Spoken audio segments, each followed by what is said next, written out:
Today we are playing Apocalypse Road by GMT Games. If you're familiar with Thunder Alley or Grand Prix, then you probably already know how to play this game pretty much. The rules are very similar, with one big exception. The cars have machine guns and rocket launchers and missile launchers on the board, so chaos will then pursue. The way you play the game is, again, similar to Thunder Alley, but each turn cars get to shoot other cars around them. It gets to try to blow the other cars up using their machine guns and other weapons on board. They can shoot in front or in back, or if they have a turret, they can shoot in any direction. The way you score points, knock out the other cars or cross the finish line. Every time you cross the finish line, you get 1 point. Every car you knock out, you get 1 point. First car to earn 12 points is the winner. Now, you can play 12, 15, you probably play any points you want, but the designer recommended 12 for a regular game, 15 if you want a little bit longer. And one other way to score points, before I forget, is each turn after every car has moved, that's considered a turn, and their 1 point is then scored then, with one exception. If that would score one of the teams, one of the players, their final point, then that turn, no points are scored. You have to earn your 12th or 15th point through just eliminating a car or crossing the finish line. Now, the setup is very simple.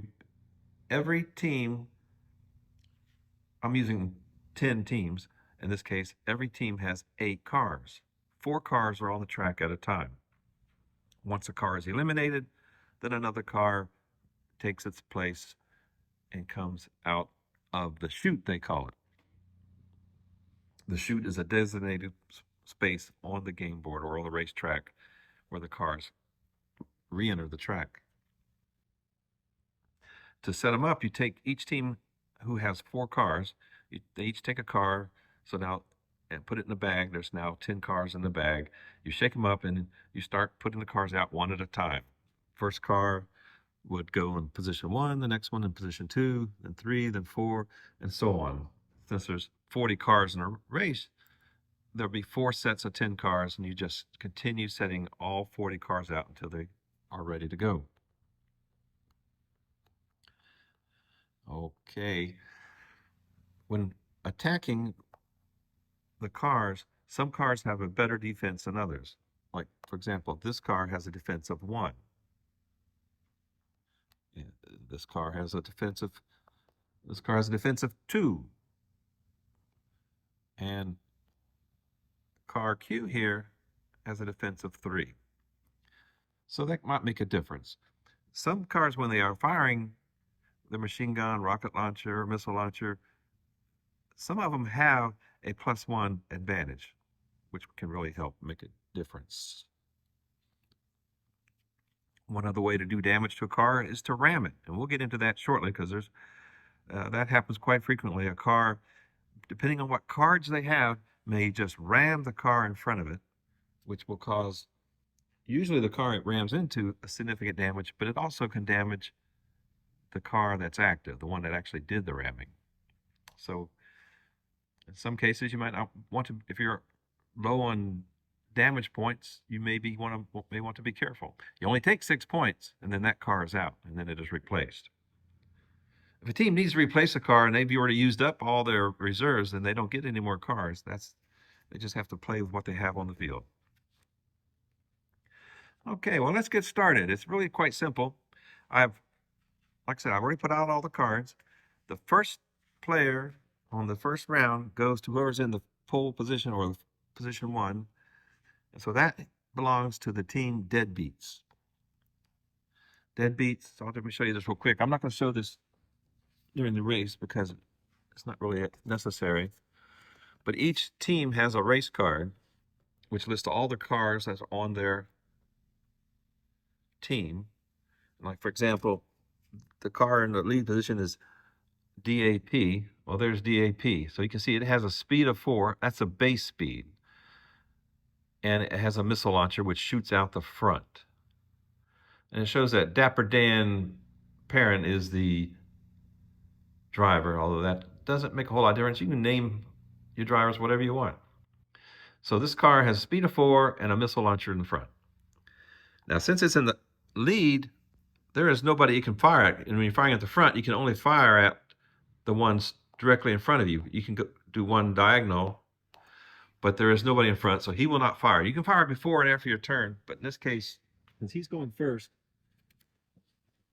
there's no firing going to be involved.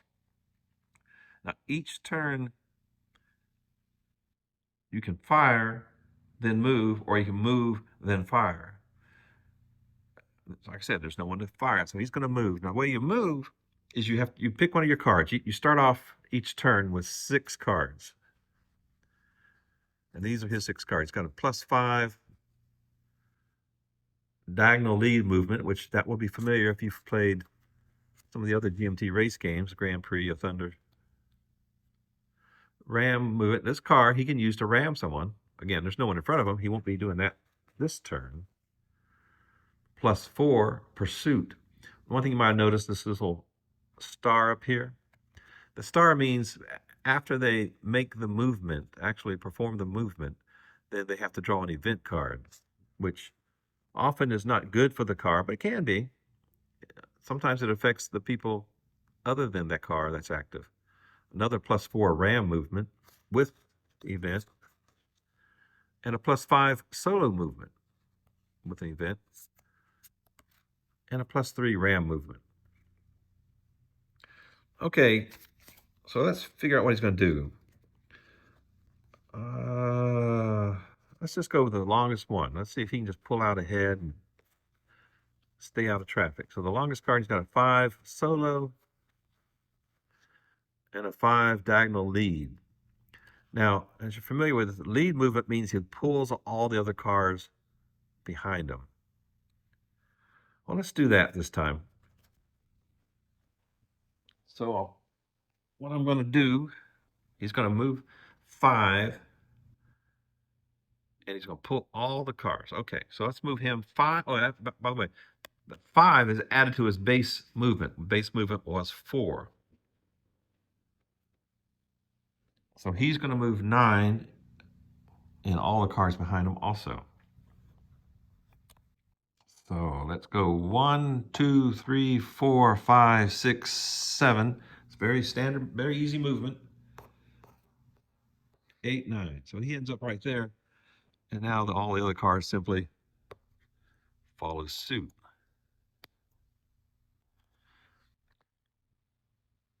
Now, I guess there's some strategies involved here. I haven't figured them all out.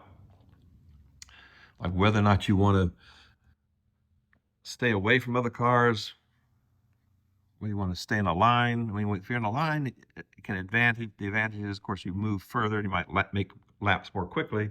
Maybe you have teammates in the line, which helps them out also. Maybe you have a rear firing weapon, in which case, if you're in the front of the line, of course, that's better than being in the back, because it means you can fire at the person behind you. After these moves, which he has, we'll flip him over to show that he has now completed his move. So that's it. That's all there's to it. You discard the card, with one exception. We got to do the event, because that card did have an asterisk. So we draw the event. Big air.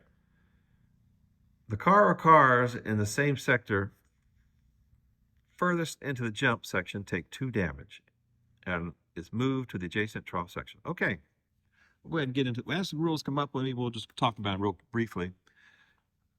I believe each track's going to have a jump on it, at least the Apocalypse Roads tracks. This is the jump over here.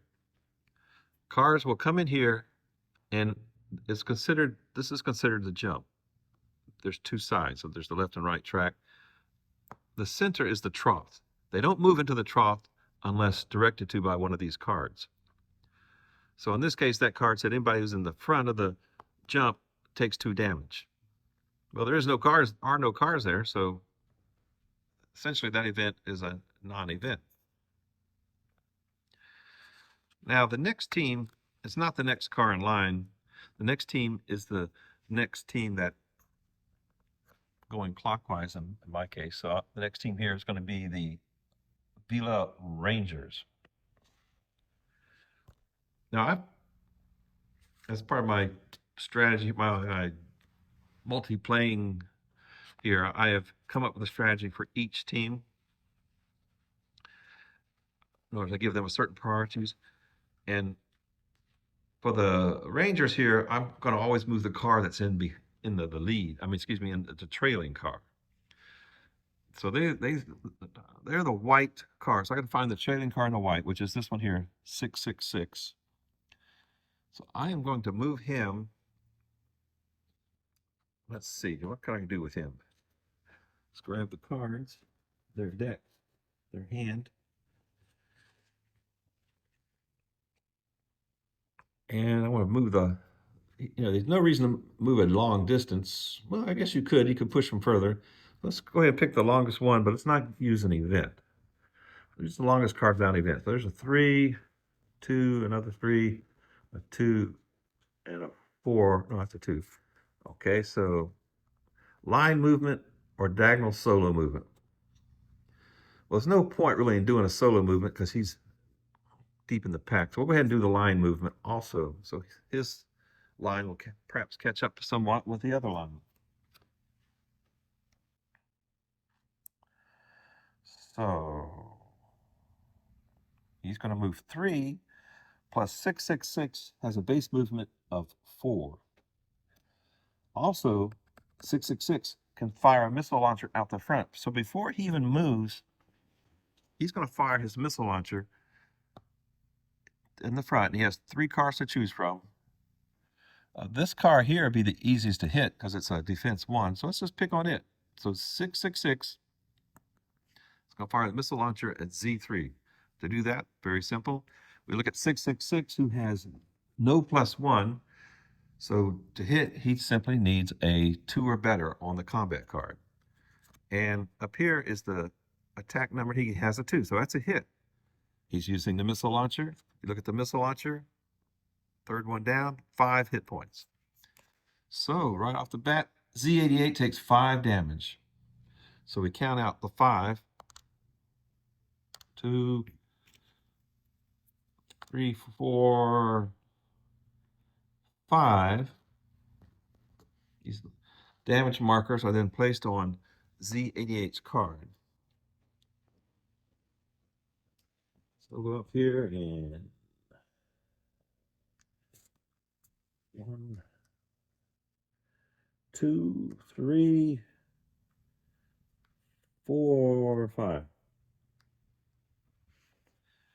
Cars take 6 points, and that Z88 has already now. You can see there, I put the 5 markers right on Z88.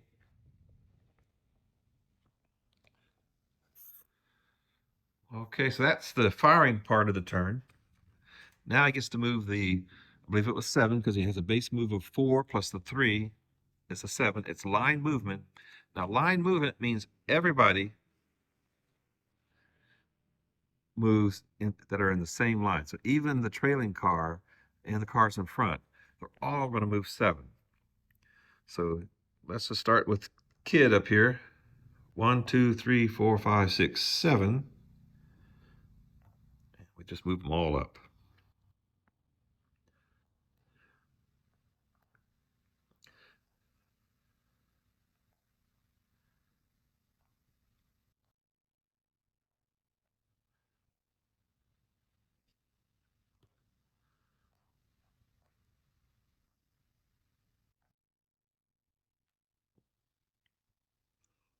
Okay. There they go. They all moved up. Now flip this car over. That was his turn.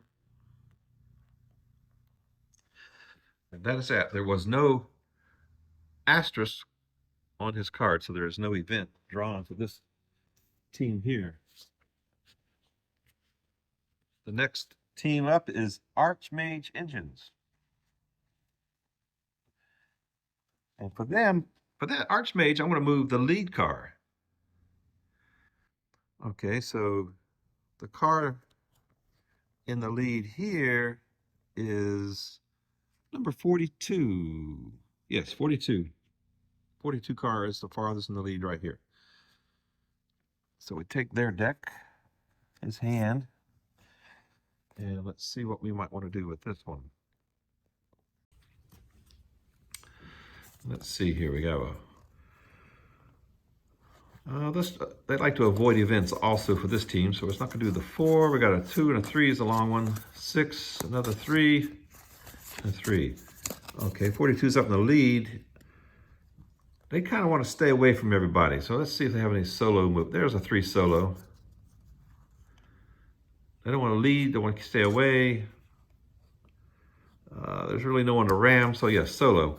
So we're going to move 42, 3 plus their base of 4 also. So they can go 7. Their weapon is a turret. So 42 can fire both behind and to the side and back. It can fire in any direction. The easiest car to hit is the pound car with a defense of 1. So 42 is going to fire its autocannon at the pound car behind it. It has no bonus. It's a defense of 1, so it needs at least a 1. He got a 2, so that's a hit. The weapon was an autocannon. So the autocannon does 2 hit points. So we put 2 damage on the pound car. There's 1. And there's the 2. Okay. Now to move their 7. Again, it's solo movement. This team likes to try to stay away from other cars, so we're just going to move him 1, 2, 3, 4, 5, 6, 7. Okay, so they went around this turn, the outside. They went 1, 2, 3, 4, 5, 6, 7. When you move laterally, that still counts 1 point. They can only move diagonal if the card says they can. So 1, 2, 3, 4, 5, 6, 7. And we flip them over. Be sure to flip them over because it gets very difficult to tell who's moved if you don't turn them over. All right. Moving on to Gelato division.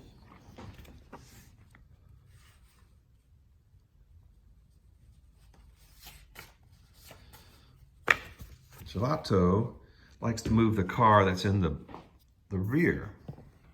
Now they are the black cars, so the one in the very rear is 143. We're gonna move that one. And they also like to avoid events. So the longest card they have without an event is the number 3 here. Move 3. Now, when I say they like to avoid events, again, that is because I assign each team traits. I randomly assign them some traits, just mix it up a little bit. And so Gelato is going to move the car 143, which has a base speed of 5, and it can fire out the front. So before it moves, it's going to fire at the 44Z car. With it has a missile launcher and it gets +1. The 44Z is a 2 defense, so it needs at least a 1. And it gets a 2. So it hits with its missile launcher and does 4 points. So I'll put 4 damage on the 44Z car. So that's the Carly Clementine Kinney takes 4 damage. So their damage now is 4. And now the movement for this car, base is 5 plus a 3. That's a move 8. And it's lead. Well, there is nobody behind them.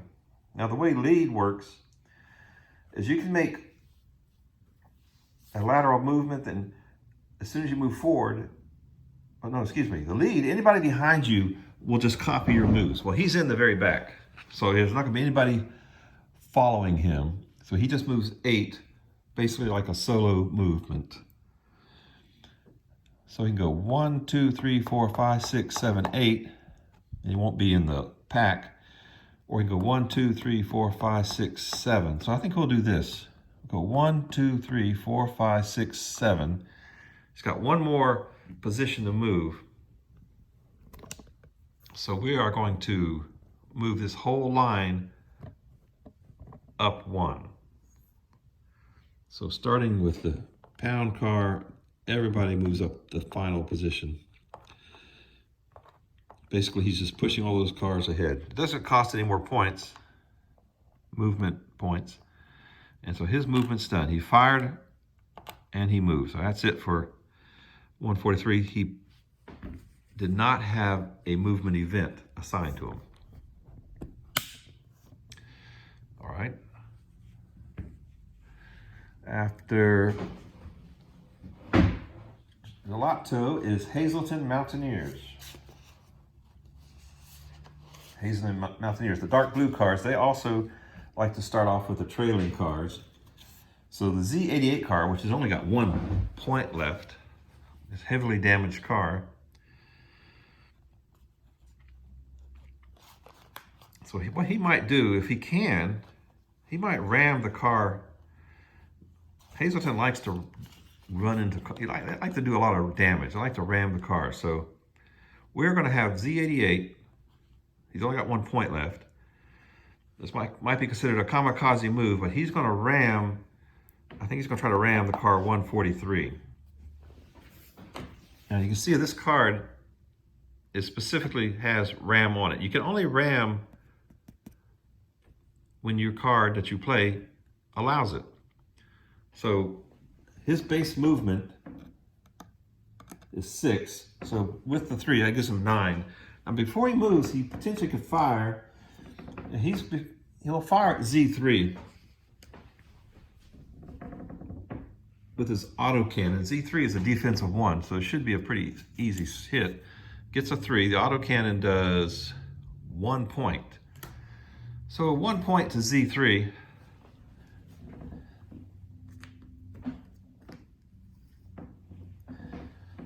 And then Z88 goes on his kamikaze mission. 1, 2, 3, 4, 5, 6, rams 143. To see the damage for a collision or a ram, you look at the bottom number here. The first number here, which is a 1, that's how much damage they do, and this is how much damage they take. So the 1 point to car 143. 143 is the Gelato car. Now Z88 takes 2. Well, that eliminates Z88. Now, the rule say just put that in the deleted or destroyed car section, but since I'm running these simultaneously all by myself here, I'm just going to put it here to remind me that Z88 is out. No points are scored for that. No victory points. The car you ram doesn't get the point. But one thing we have to do now is take the next car in line for Z88. Z88 is considered moved. So I have the cars down here. I have to take the next one in line and I'll put it in the chute. And because Z88 is already moved, I put it face down. So you see how I flipped it over so it's the gray side? And where's the chute on this track? It is right here. There's the chute. So when it's time for this car to come out, this is where it will start. Now it won't be this turn because it's considered already being moved. So that's Hazleton Mountaineers' turn. Moving on to the next, which is Pocket Racing. Pocket Racing likes to move the car that's in the lead. So which car is in the lead for Pocket Racing? When I say the lead, that's just relative to the cars on the track right now, not counting the ones that just started. So the car that's in the lead would be AS2. Phil Phillips is driving the AS2. So they're in the lead. So let's grab their hand. And let's see what we can do here. They don't mind the events. They like to go the farthest they can. So there's a couple sixes. That's the longest I believe there are. And we have a solo, oh, both the same, solo movement. Okay. So AS2, first of all, has a machine gun, a turret on the machine gun. Now the turret means they can fire in any direction. You can fire forward, to the back, into the side, but there is no car on the side. But there is one right here with a defensive 2. So AS2 will fire at M77.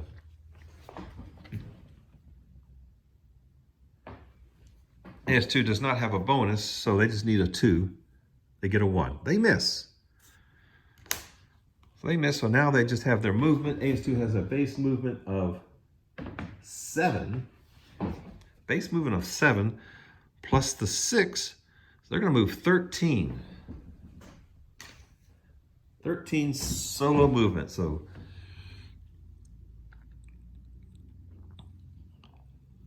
let's see here. They could push these cars ahead of them, but let's see. Okay, we'll do that. We'll push them ahead. That way, when these other few cars here move, maybe they'll get a little extra movement out of it. So let's push these cars 13. We'll start off with DAP. 1, 2, 3, 4, 5, 6, 7, 8, 9, 10, 11, 12, 13. So they've moved into this part of the track. You notice this track here? Different color, different texture. That's considered rough. When you get into the rough track, you can't change lanes. Like they can't move from side to side unless specifically told to by a card. That was the 13 move. Again, this is the one that's moving, AS2. So these other cars will just follow in and move in behind that car. We counted out 13. So these go behind there. AS2 is already fired and they missed. So their turn is over, with the exception that they did use a card with the star, so they have any movement event. The movement event is engine failure. The active car, which was the AS2 car, if it has 0-1 damage, which it does not have any damage, it takes 1 damage. Okay, so we'll put that there. AS2 takes 1 damage, which is their first point. That's it for AS2. We have flipped the car, and we're on to Extreme Hazard Racing. It's the next team. I have Extreme Hazard, which are the yellow cars, also liking to move the ones out in front. Well, 36 is way out in front now. He's gotten the advantage of a couple line movements or pushing, and so 36 is way out in front.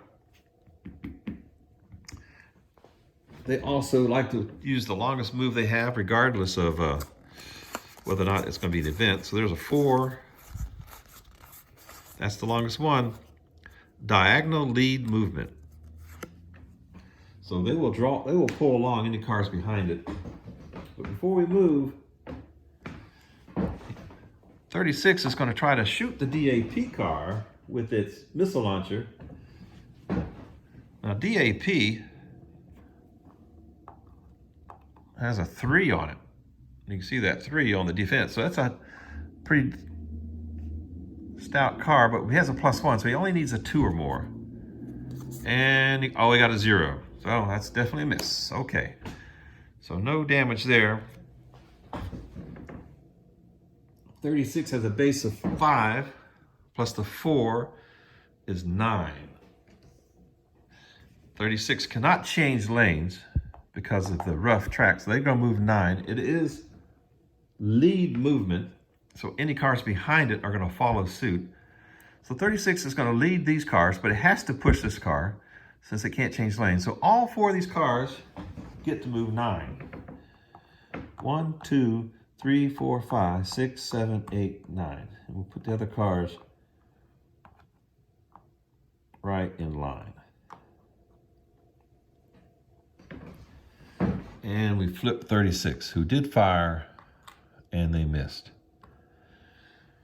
Now, one point, these cars are now in that jump area. So this area right here is that jump. That's a dangerous place to be because there's a good number of event cards that cause damage to people or other cars in this jump. And by the way, they did have a star on that card, so I do have to drive pick a event, spin around. Place a spin around token on the active car. That's the 36. Then place it on the same sector but off the track next to the outside lane. The first move must be to re-enter the track laterally from that space. They may not shoot until after their next move. Okay, so 36 car did spin around. So what we do is we put him onto the side and we'll put a spin around marker to let us know that that's what happened. Okay, now let's move on to the Thunder Miners. Thunder Miners are the darker green team, and they also want to move the car in the lead. Their lead car is 67. Over here, 67 is the lead car. Right there. 67. They don't like to use the events, so let's find the longest card that has no event on it. And that's going to be, well, they have several options. They have 2 3s there. They have 3 different 3s.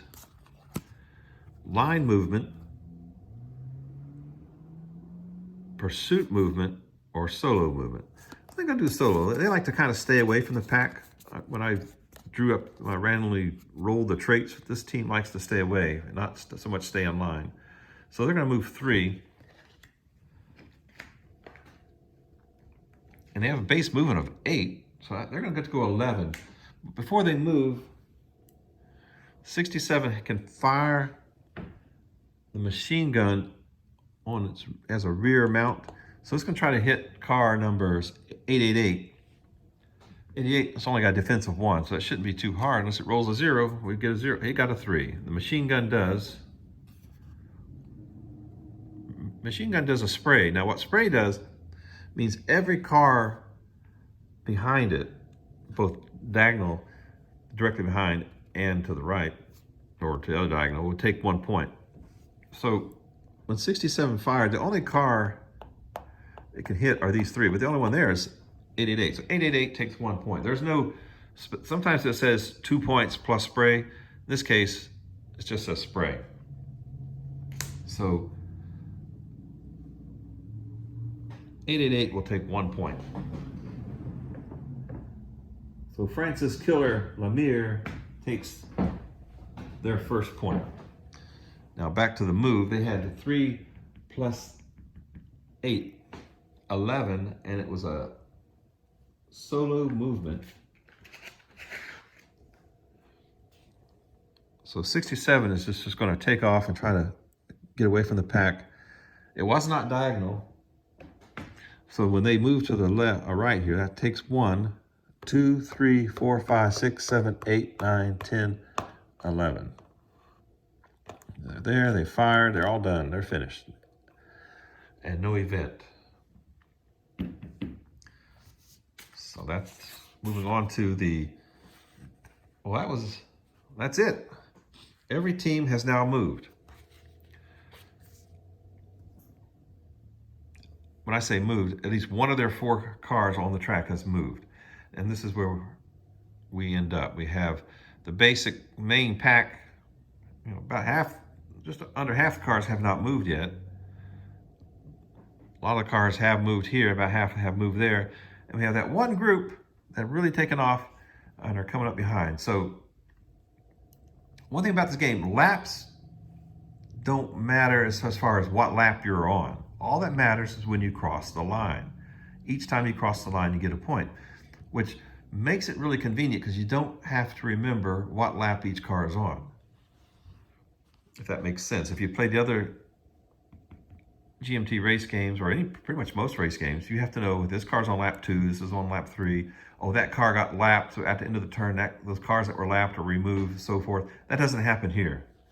Every car gets a point per lap when they cross the finish line, but you don't track the laps. So in any case, the fact they're coming up here means these cars maybe get their first victory point early when we start again. Well, that's going to do it for now. I'll start off with the second set of cars the next time. Thanks very much. Bye-bye.